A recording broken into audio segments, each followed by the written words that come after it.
আজকাল সব অঙ্গনের লোকেরাই ভালো দান্দাবাজি শিখে ফেলেছে। কষ্ট পায়েন না কেউ, বলেই ফেলি।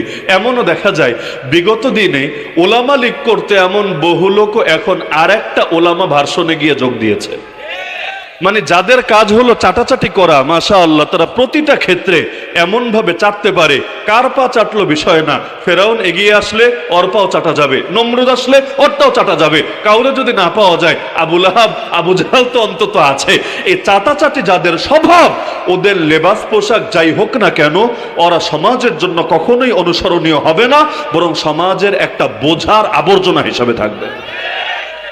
তো এখন এই যে এদাদের ক্ষেত্রে আল্লাহ বলে দিলেন যে এদাদ লাগবে, প্রস্তুতি লাগবে এই পরিমাণ, যা দেখলে আল্লাহর দুশমনও ভয় পাবে, তোমাদের দুশমনও ভয় পাবে, এবং এমন কিছু মানুষ ভয় পাবে, এই বাক্যটা সুন্দর, তারা ছাড়াও এমন কিছু মানুষ ভয় পাবে যাদেরকে তোমরা চেনো না কিন্তু আল্লাহ চেনে। বাক্যটা খেয়াল করেন যে তোমাদের এই পরিমাণ প্রস্তুতি নিয়ে রাখতে হবে, যেই পরিমাণ প্রস্তুতি থাকলে 1 নম্বরে আল্লাহর দুশমন ভয় পাবে, 2 নম্বরে তোমাদের দুশমনরাও ভয় পাবে, 3 নম্বরে এমন কিছু মানুষ ভয় পাবে যাদেরকে তোমরা চেনো না কিন্তু কে চেনে।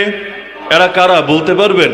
মুনাফিকরা। মাশাআল্লাহ, কয়েকজন যুবক উত্তর দিয়েছেন। এরা কারা? মুনাফিকরা। মুনাফিক কি চেনা যায়? মুনাফিক কি কপালে লেখা থাকে? কপালে লেখা থাকলে তো আর মুনাফিক না, ওইটারে তো রিয়াল ভণ্ড, খাঁটি ভণ্ডই বলে।